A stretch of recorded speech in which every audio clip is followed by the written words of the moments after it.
So what I want us to do is to start becoming more conscious, start choosing things in a better way for ourselves, and start creating a life that's going to gear us to really take advantage of the opportunities that are going to show up for us in the years to come. This podcast is brought to you by The Integrated Human. We work up, down, inside out to plug yourself into your potential. If you want to see what we are up to and what's next, sign up to our newsletter or follow us on social media. If you like what we are doing, we really appreciate it if you can like our post on social media and YouTube and help us grow.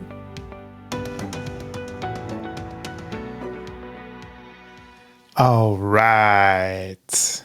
Welcome to the Big and Small Podcast. I'm Jason Shields and I'm big. And I'm Marit Gabrielsen and I'm the tiny one. Now, just so it's said, before I get hung out, thrown in the bus by my bestie over here, I did like a false start and stop on this and like had to throw the brakes on because I thought she hit the stop button instead of the go button. So I'm owning up to it.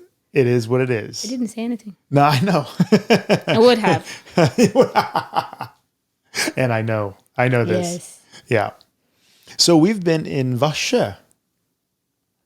Or something like that in their pronunciation. Yes. Yes. For we're not Swedes. No. So I'm sorry if that's pronounced wrong. That's how we would pronounce it. Yeah. Now think about this. Now, if you're not coming from Sweden or Norway, and even if you're coming from Norway, it's V-A with 2 dots, X-J-O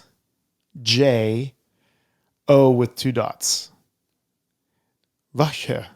I don't know. Well, I'm we sure. have been there. First time. Yes, it was a wonderful pleasure to give a mindset and performance seminar for the Titans, the Växjö Titans. An excellent group of people and a very open group of warriors. And it's interesting to see how mindset training is something that a lot of people talk about, but you never really get the techniques. That was one of the biggest comments that they had, that they'd had people who've given seminars, but they walk out all happy, but they don't have anything they can work with. You know, I asked them, raise your hand if you know that visualization's good. And then and everybody rose their hand. Heard who said, everybody's heard that, oh, you should do that. Yeah, I should do that. And then I asked, what? Do anybody know how to do that? Exactly. No, they've never been taught how to visualize, how to access their autonomic nervous system, how to upgrade the actual hardware in their bodies and their nervous systems so that they can make their thoughts real, right? And we did that, didn't we? Oh, we did. It's very fun. Yeah. So fun that I blew up my ear again. Oh my God, yeah. That's true. You lead by example. Yes. Not that you have to do that. I won't recommend it. And it won't happen to you if you do it. When you do it, when you sign up next time and you come, you will not blow out your eardrum. No. You won't. It's just I already have our eardrum that is on the man. So after last time I blew it out. So I managed to scream so hard that I blew it out yet again. Exactly. You know, some cultures have like this tradition of like in New Zealand they have the haka, this primal way of getting, you know, ready for war and ready for combat in general. And I mean, we're in Viking land. And I'm going to tell you, they were some motherfucking Vikings up in there. They went all in. They gave it all. And of course, Marit's a whole nother level again. So lead by example. Yeah, if you put a champagne cork in that ear, it would have shot across the room. I think so. I'm like, did I say I'm the only one that did this? And just like, no. No. I could only hear me. Yeah, exactly. But no, it was an amazing group, and it's always very, very fun when actually people engage, because it's kind of when you say, no, we're gonna jump, and kind of half the people jump, and because the other half is too much thinking about how their jump would look like, or is too embarrassed. It's kind of, you know, you are on the seminar, do what's needed. I said when we go to seminars, we don't have no clue what it's about, but we kind of said, let's just be open, do what's told, and then we can evaluate after the weekend. That's it. Exactly. Because you're there for a reason, and not let the picture of like you said, the mothers and fathers and teachers and preachers and that block the experience you can have. That's it. And I'm going to, drop the hammer on this. The world may not want you to succeed. Shocker. Exactly. And that means that you have to be willing to do you, to step up, to take the challenge, regardless of what the world wants for you. Which means that if you're doing an exercise at a seminar and you can't go all in because you're worried about what Frank and Martha and Susan over there are going to think about you, then how do you think you're going to do when things are on the line and the whole world wants you to lose except for you and your mom, of course? Mama's always support. Yes, mom wants you to win no matter what. I mean, think about it. Seriously, going against the trend. That's what being a champion is. That's what being a winner is, right? Anybody who's innovating has to do that. That's just what it is. So if you're worried about, how you look when you're actually doing something that everybody else is doing, please work on yourself, right? Mm-hmm. And they didn't have a problem. Not at all. They let it go. They were free. Yeah. I was so surprised afterwards. I was very stoked because it's so much more fun to do. Well, everybody that's been teaching, without a teacher listening to the podcast, is much more fun to teach when you have a class that's active. Oh, If you have a class that's sitting like this and just, I don't want to do this, it's stupid. Like, you don't want to have that class. It's hard to work with that class. Yeah. But if you have a class that's willing to work, yeah, you're going to also give more because you get the feedback. And that's it. So it's a really good experience.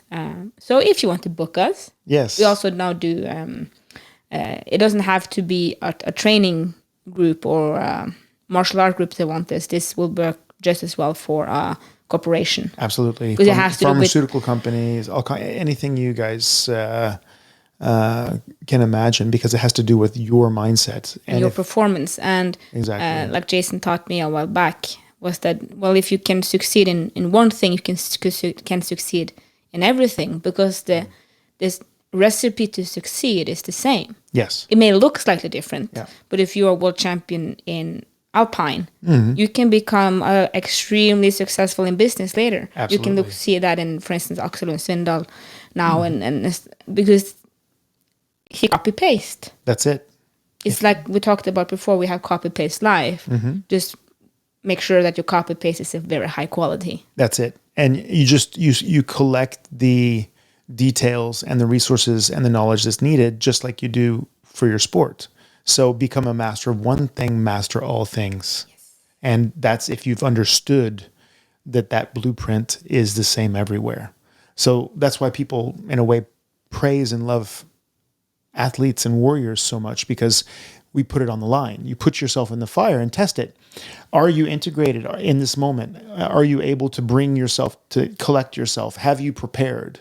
That was an interesting conversation that I had. Of course, after a seminar like this, people are always very interested to have the private conversation, and one of the guys came up and he said, I know you're a world champion in jiu-jitsu, and I heard Marit's story and it's unbelievable. What she overcame is, I can't even believe it. It doesn't make sense that somebody can be that strong and that powerful in that situation. Could I ask you, really, in those moments, how does a champion think? How does a champion think? And I said, well, what do you mean in those moments? It's, first of all, champion's mindset is not just a moment. It's all the time. Marit's who she is because she's all the time Marit. She shows up at training. There's not a question that she's going to be there. She gives everything she has. That's what it is. She's going to show up and give herself the opportunity to win. She's going to surround herself with people who support her and that continue to help her move in the right direction. And I also cut things that doesn't serve me. That's it. You see, that's part of it, making a decision. Extremely good. Cut it. Yeah, I got a sharp knife. A really sharp knife. Yeah, well, in your case, it's a sword. It's a sword. And it just, to be honest, it's too painful for myself to not do it. Yeah, it is. Most people they're not aware enough, right? So there's an awareness of, okay, this thing serves me, that thing doesn't. That thing has to go. I'm sorry, this is a digression for the story, but we had actually a conversation during lunch with Siv, your wife, today, and it's just people have, my day is so busy. I'm so busy. And you ask, but what do you do? I don't know, but I'm so busy. Yeah. You know what you should do? You should make a timeline from when you wake up and make the timeline through the whole day and see what's happening. Yeah. Because sometimes you're actually not that busy. It's just that it's poorly scheduled. Yeah. That mostly it's poorly scheduled. Mostly. Most is poorly scheduled. Yeah. Like you drive up and down 4 times instead of 2. Yeah. That's waste of time. Yep. That's a waste of resources. But it could also be that something in your week is really just draining you. Oh, yeah. But if you get kind of the overview of how your week look like, how does it really look like on paper, not how you feel about it, because feelings doesn't always match the facts. But look at how you really take every day, Monday to Sunday, and because we have copy-paste life, and then you see, I wake up at 7, I go to work at, 8:30, I work until 4, then I go home for half an hour, then I go to training, then I go wait for half an hour for, like, how does it look like? Yeah. And see where the energy leaks. Yeah. That's the whole point, is that first it's the energy, but also the time, because if you think about what Marit was able to do at Worlds, everybody's like, yeah, it's freaking amazing that she's able to show up there and do such a good job with a broken eardrum, with a fever, with her eyes swelling up like Kermit the Frog, with a foot that's sprained, that she's able to overcome those things.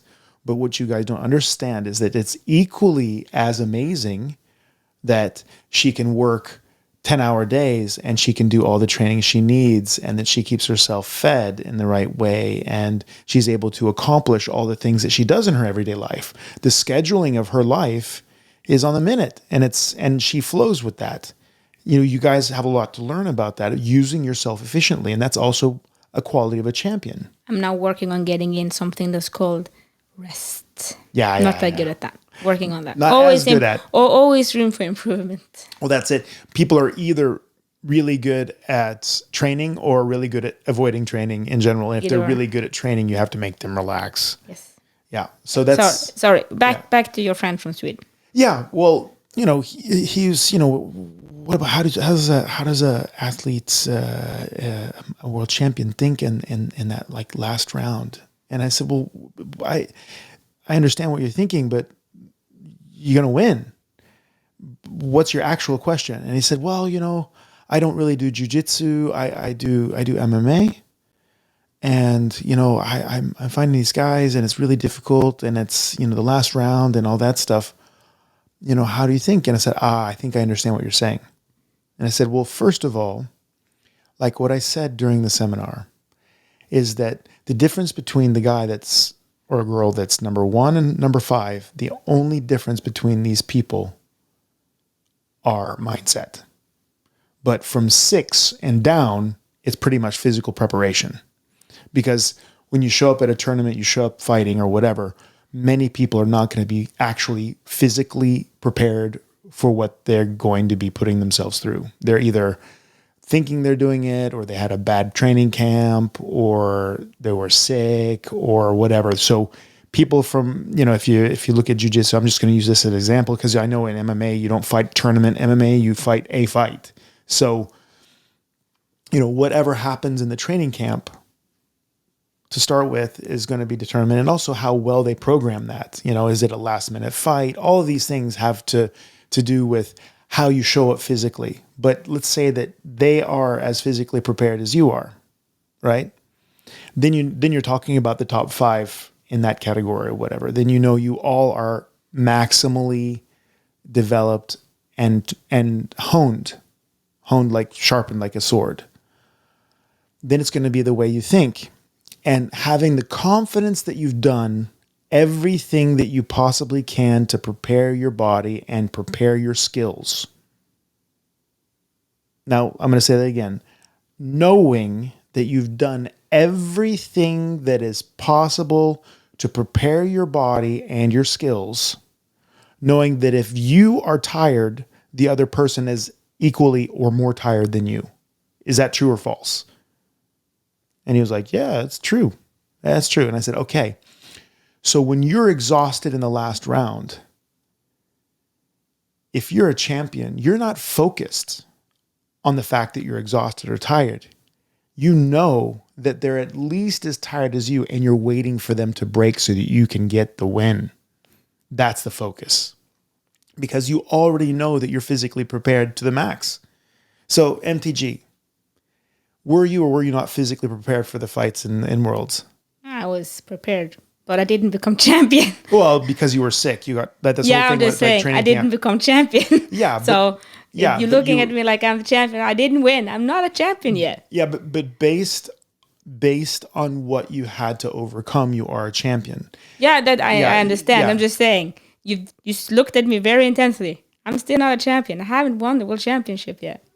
But you also know that you have the level. Oh yeah, I have the level. Yeah. Yeah, and you had the physical preparation. No doubt. Yeah, exactly. That's the whole point. That's my point. My point is that you did everything possible in order to prepare your body. It was prepared. Your game was prepared. Your game plan was perfect for you. Everything was right. I fixed the hole now in the game plan. Yeah. You found that extra tick-tock. I found my talk to my tick. Yeah, exactly. But the whole point is that the mindset of a champion in the last rounds is that of a wolf. It's that of a predator. Because you know that anything that you're feeling, that other person's feeling more. Or you at least assume it as much. So the focus is not how you're feeling. As soon as the other person starts to feel, oh, I'm winded. Oh, I'm tired. Oh, my legs are heavy. Oh, my grips are shot. Oh, that last hit hurt. Anytime they take their focus off of what they are doing,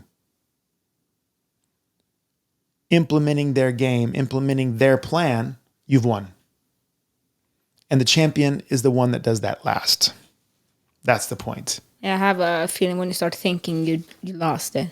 Yeah, that's it. Don't think. Exactly. Kind of how if you ever stood in front of a group and have a presentation, and then you start thinking, how do I sound like? Yeah. Then you're losing it. Yeah, then you pack your bag, go home. Yeah, you self-monitoring, you're in trouble because there's a million things that go automatic and suddenly, It's when you start thinking about what you're doing instead of doing it. Yep. You lost it. Yep.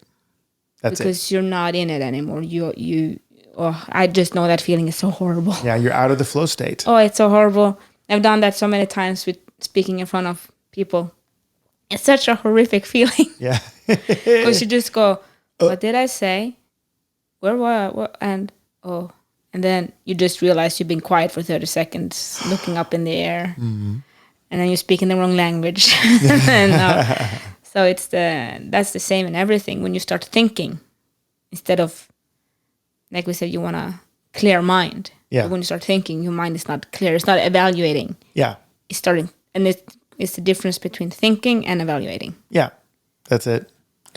Exactly. And that self-awareness, the self-monitoring, is not about not being self-aware, but self-awareness is a beingness. It is in the flowness.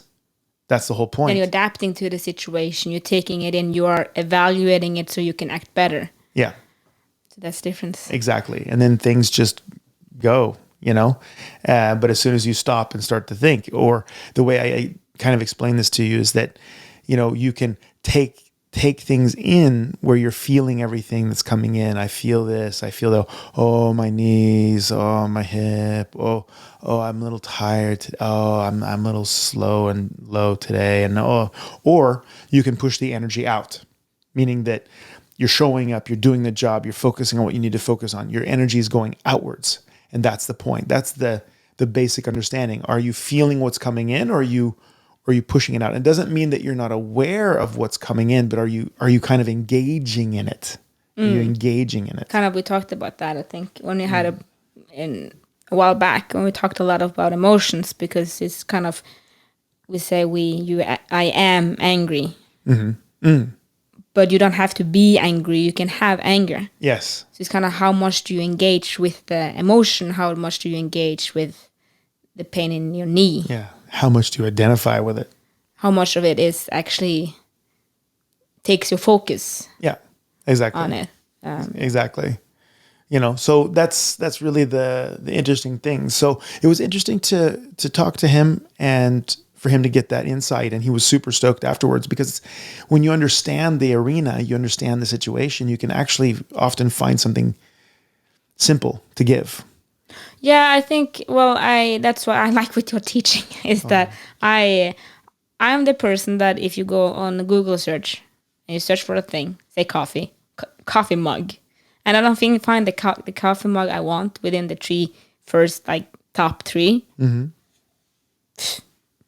don't bother.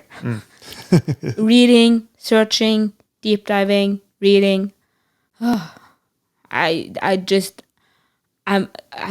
get too distracted. I don't manage to do that. But you do that. It's very nice. Yeah. So I don't have to.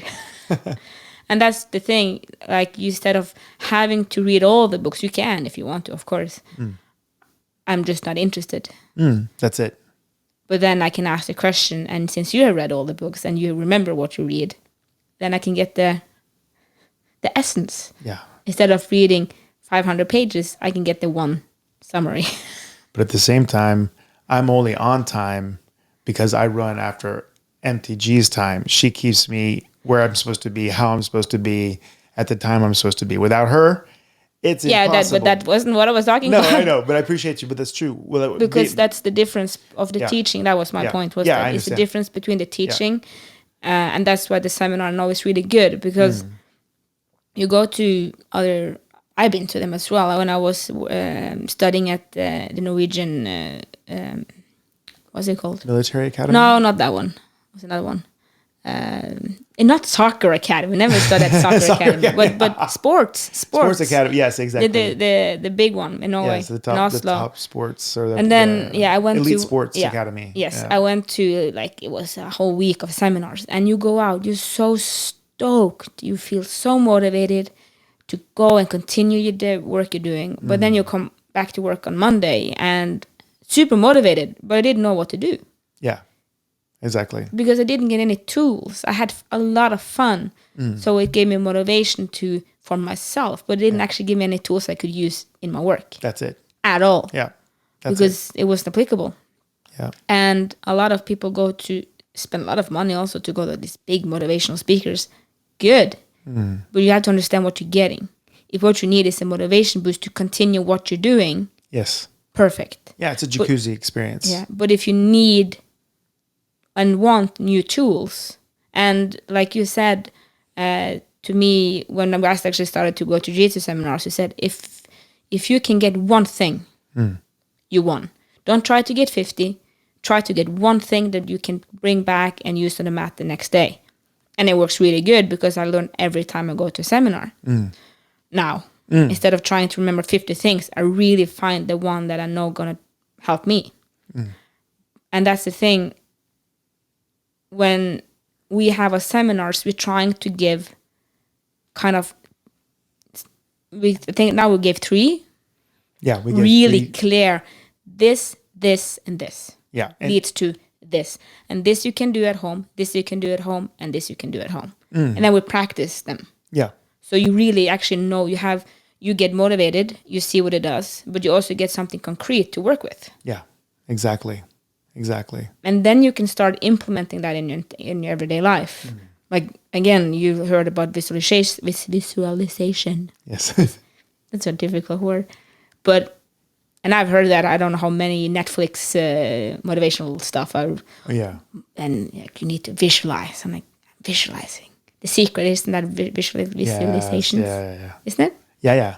Oh, yeah. You visualize it and you tell the world, you tell the universe that you need it and they're supposed to show up. Well, I tried that. Yeah. Still hasn't worked at all for me to just do that. Yeah. But with actually, when you really get the technique for how to do it, you understand, that's the difference. Yes. That one thing will actually make a difference. The other one is wishful thinking. It's wishful thinking. And it's just really hard wishful thinking. Like, really hard going to have thinking. That Mercedes, I want the Mercedes. Yes, yeah.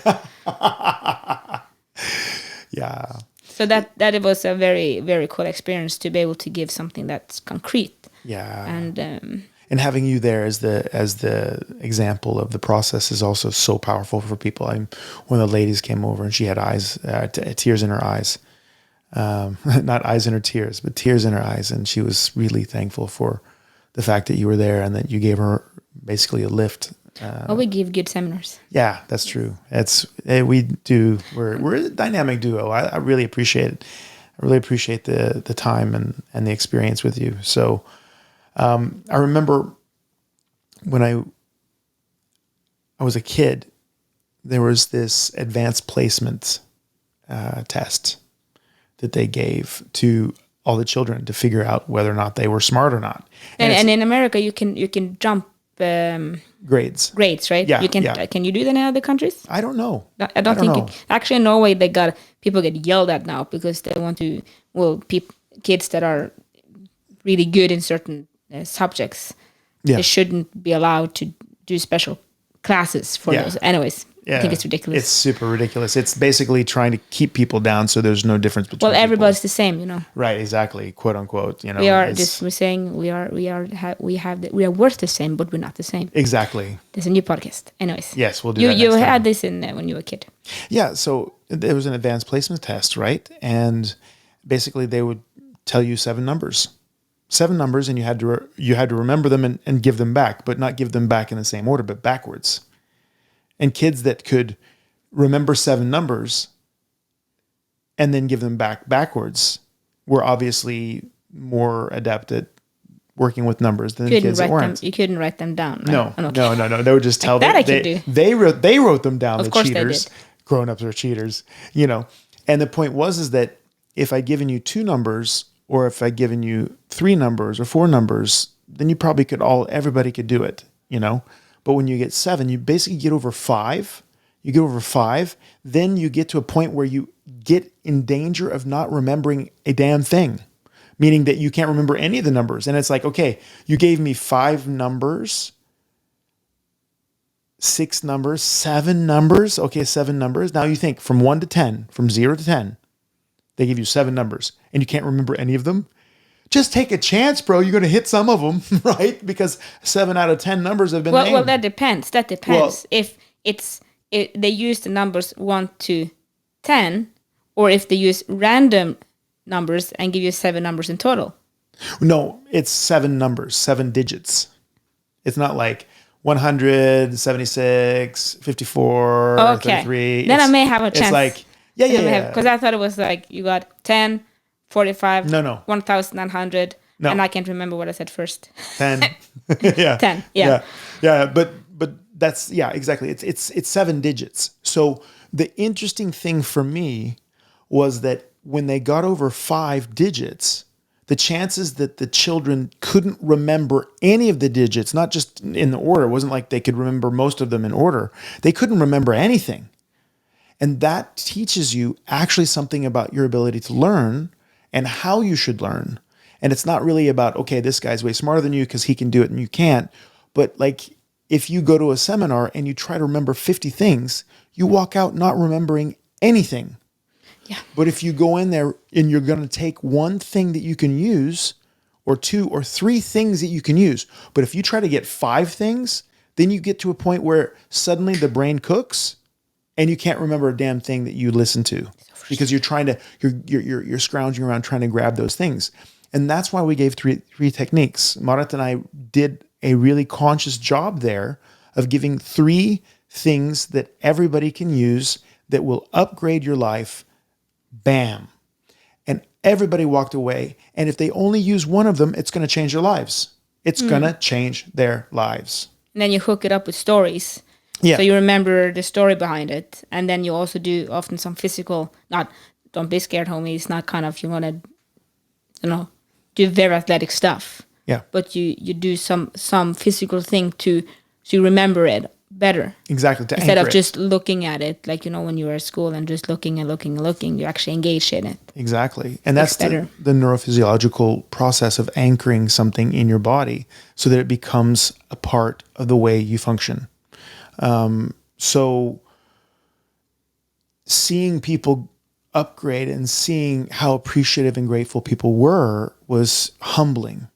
It's really humbling because you know, people work hard. They give what they have. They push themselves to the limit. And very often, just a slight change in the way they're doing things, in the way they structure, in the way they organize their lives is a huge difference. I think it's more and more important right now. Yeah, it's more and more important. It really With is. everything that's happening, and it's chaos out there. Yeah, it is. Could you talk more about that? Because it's you What gave do me you a, want? well, Which one do you well, are referring about to? what's happening in society and stuff. Because I've been really I get a lot of my information from Mara because she reads a lot and keeps herself oriented in the news. I read books and philosophy. I read trash news. And No, he you don't reads read. No. But But you actually keep yourself informed. I think about what Socrates said. You're talking Yes. about, you know more about Putin than I do. Well, that's because of other work. Anyways, Yeah. no, it's not. Secret agent. Well, you actually can't say that anymore. Oh, sorry. talk about it's that. a joke. It's a joke. I was just joking. Okay. Sorry. And not secret agent. No. It's just a joke. That's why I said it. Sure. And oh my god. Anyways, no, it's just it pain. It's I think it's this is I'm quite upset actually because I think I'm sorry. I don't think this is our listeners, of course, but I'm very afraid that people are extremely naive right now because it's kind of like COVID. Remember, it was when it started. It was 2 weeks, at least in Norway. It was like, it's 2 weeks of total isolation. I'm like, 2 weeks Yeah, they're going to shut that society's machine down for only 2 weeks. 2 weeks That's for a never gonna virus. work. It doesn't make any sense. Yeah. And first thing me and Jason said was that this is going to be 2 to 3 years, isn't it? Yep. Which it was. And are we over? I don't know if we're over yet. Anyway, so it's 2 to 3 years, which it was. But people were still clinging on to it's only 2 weeks. It's only 2 weeks. It's only 2 weeks. Mm-hmm. And then it went 2 weeks. It'll be fine by Easter. And then, because then they started to pull it further and further. And then, it's strangely enough, I think it was 1.5 years later, the director of the health department in Norway said, now we knew it's going to be like within 1.5 and 3 years. We just couldn't say it. Yeah. Because they were terrified of breaking people's psyche, which I understand. Mm-hmm. But at the same time, we can't be naive about what's happening right now. Like, you have the electricity prices, food prices going up, and I feel it's horrible to be in, but I understand it from a bigger perspective because we have been using too much. Yeah. The way we've been living hasn't been a sustainable way. No.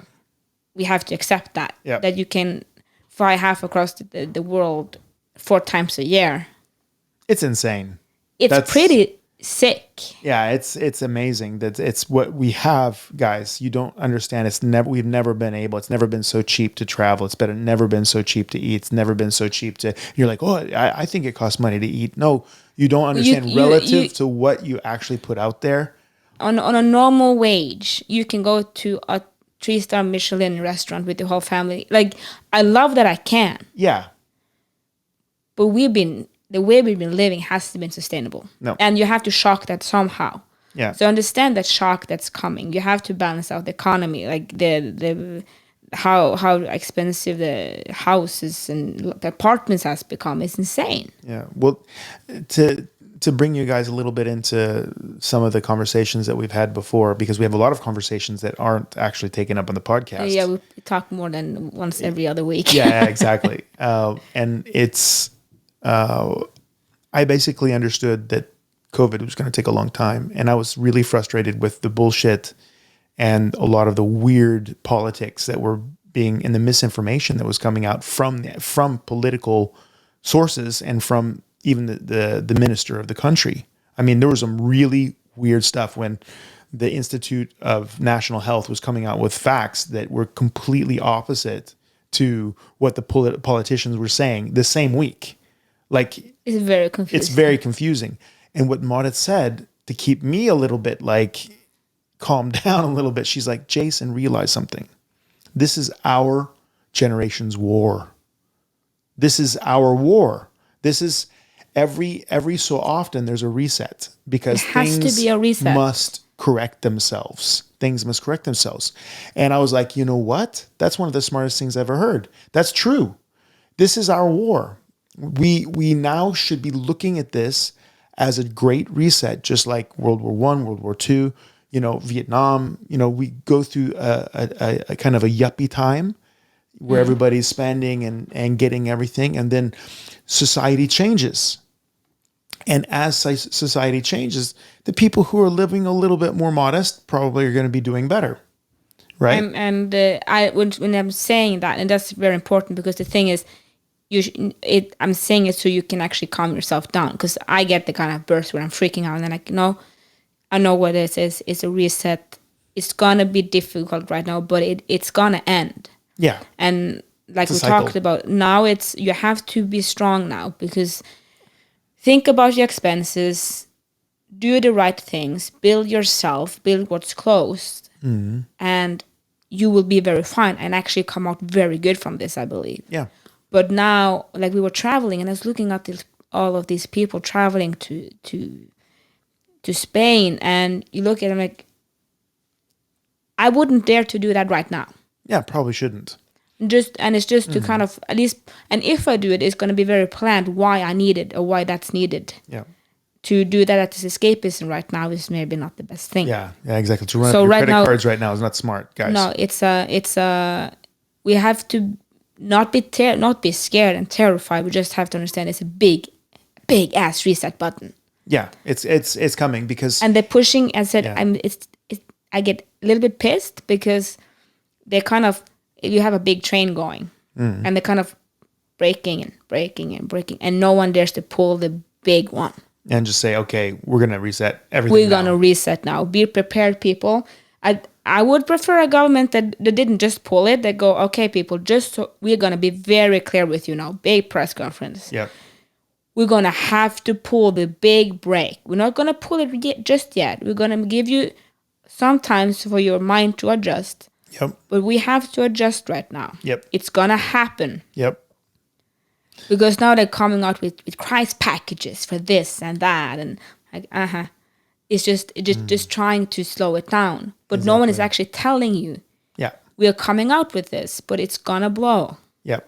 So reset. Be aware, and if you are aware of that, you're gonna be fine. The issue is that if you think that everything's gonna be just it's gonna be fine. You don't have to look at that. It's gonna blow right in your face. That's it. So don't be scared. I'm not really important. I don't think people should be scared, but they should be aware. Yes. And calm. And calm. Exactly. And where are you going to invest? This is the thing. First of all, I've been talking to some of my friends, and I have people who live from investing money. Nobody knows where to invest because logistics are broken. There's a lot of commodities and things that are missing in the market. You can't get a hold of stuff.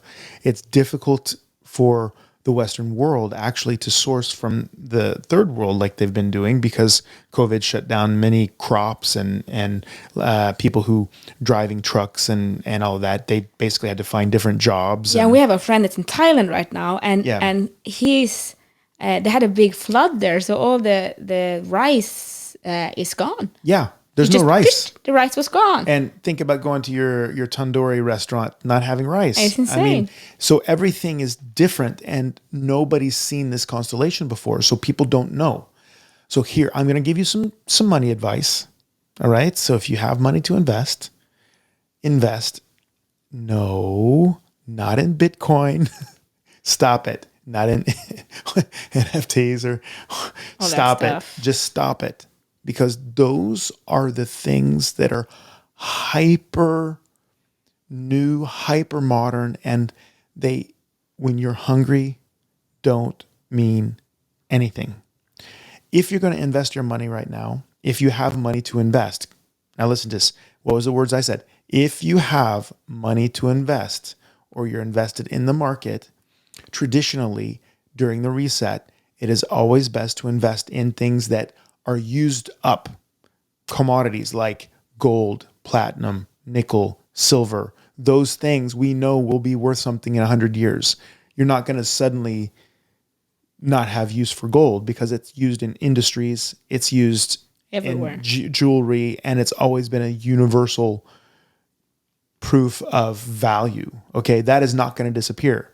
But I promise you, these other things will. And That does not mean that you should invest. no, doesn't mean you important. should invest. But if you have money that you're going to invest now, probably think more that direction. And the other thing is this. There's one thing that no matter what happens to the market, that you yourself can do to improve and increase the value in your life. And that is to invest in yourself. And that does not mean more expensive shampoos. Nope.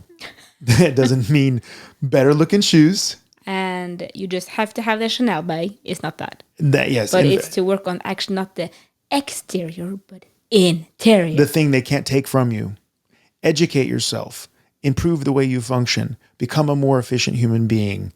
Know that your mindset makes the difference.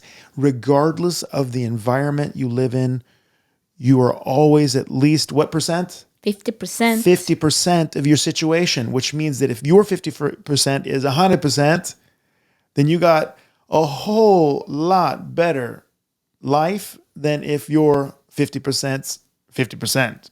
At least, well, actually, your 50% won't be 50% because you will be very badly function with 50%. Yeah. So if you are a 50, if you do the work, your 50 will feel like 90. And if you don't do the work, your 50 will feel like 10%. That's the whole point. And how it feels and how it functions, very much determined on how much you put in yourself. And it doesn't mean get bigger muscles necessarily, because if you change your physicality 1%, nothing really changes. But if you change your mindset, which can happen in a moment, it changes everything. And getting behind the ball, losing momentum, when you really need to show up and make things happen, that's when it gets heavy. And that's why it feels like 10%, right? So just so you guys remember, we love you guys all. We love all of you. Thank you for listening to us. And I'm sorry for that because that's the thing we're talking about now. It's kind of, it's everywhere. And I think people have enough of it. And it's just, it just makes me very upset when I talk to people and I'm afraid people are naive, and I don't want the listeners to be naive. Yeah, even naive and possibly even in denial. Yeah, I think right? Actually it's more in denial. I think it's a mix. It's a mix, and I don't think. And just to get the perspective, okay, this is a big reset. Yes. At least helps for me because then I don't drown myself in a pond with all the crisis and all the bills that's coming in and all the. Well, if you look at the news, I go through the newspaper once a day. Yes. I refuse to do more. And I don't watch news on TV. Yeah, I don't do either. Yeah. Because it's too much. Yes. It's too much, but it's a big reset and that's going to happen. It has to happen. Yeah, exactly. And we're going to be very strong when we get out of it. Oh, absolutely. And that's the thing. We're going to flourish. Yes. One of my friends and mentors from my past was Chuck Mellon, and he's the guy who had made the most money ever in the options market, world record kind of stuff. I mean, he had a portfolio of $500 million at that time, which probably now is billions. Okay. So he said that when the market's down, everybody thinks it'll never go up. And when it's up, everybody thinks it'll never go down. And you have to remember, and it comes back to what we talked about last time in the podcast, that no single event determines the quality of person that you are or how far you can reach and go. So this is not the way life is going to be forever. This is a cycle. But right now the cycle looks like it's swinging down and you need to be prepared for it. So where do you invest? Invest in things that are secure. And the most secure thing in your life, the thing that's most present in your life, and most important in your life is you. So you matter. You do matter. Love. Unless you multiply yourself by the speed of light squared, then you're energy. But if you can't be energy, matter. Thank you for listening to our podcast. We hope you felt we added something to your day and hopefully your life. If you want to learn more, subscribe to our newsletter and find us at integrated-human.com. That is integrated-human.com. Integrated Human on YouTube and other social media platforms. Have a great day, and thank you again for listening. Love, light, and upgrade from us at the Integrated Human team.